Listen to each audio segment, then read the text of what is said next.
చిన్న ప్రార్థన. పరిశుద్ధుడా, నీకు వందనములయ్యా. నీ మాటలు వినే కొలది, చెప్పే కొలది జీవపు ఊటగా ఉన్నవి గనుక మా కొరకు నీవు రాసి ఉంచిన నీ ధర్మశాస్త్రములోని ప్రతి మాట ఎంతో గొప్ప ఆధ్యాత్మిక శక్తిని ఇచ్చేదిగా నీ లేఖనాలలోని మాటలు మేము పరిశోధిస్తుండగా, ధ్యానిస్తుండగా ఆధ్యాత్మిక బలమును పుంజుకొని నిన్ను మహిమపరచుటకు సహాయము చేయమని క్రీస్తు నామంలో అడుగుచున్నాము తండ్రి. ఆమెన్. మీలో ఎంతమంది బైబిల్ చదువుతున్నారండి?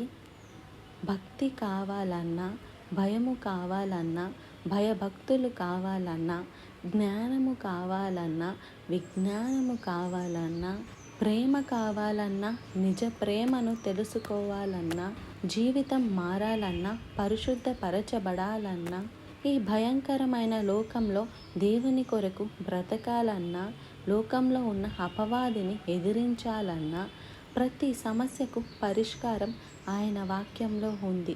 ప్రతి అవసరతకు సహాయం ఆయన ద్వారా మనం పొందుకోగలుగుతున్నాం.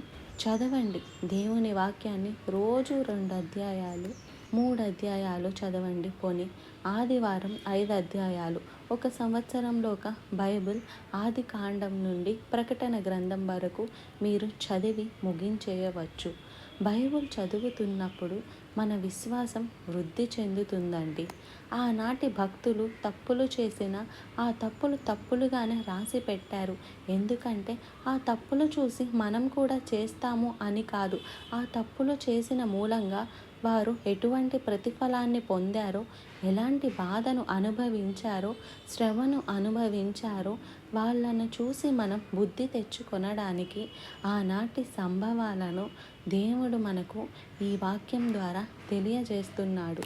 కాబట్టి వాక్యం చదువుతున్నప్పుడు ఒకడు చేసిన తప్పును మనం గమనించి ఆ తప్పు పర్యవసనాన్ని గుర్తిస్తే మనం తప్పు చేయకుండా మనం దేవుని కొరకు బ్రతకగలుగుతాం. ఒకవేళ అటువంటి తప్పులు నువ్వు పడుంటే తప్పు చేసిన వాడిని నీవు క్షమిస్తావు.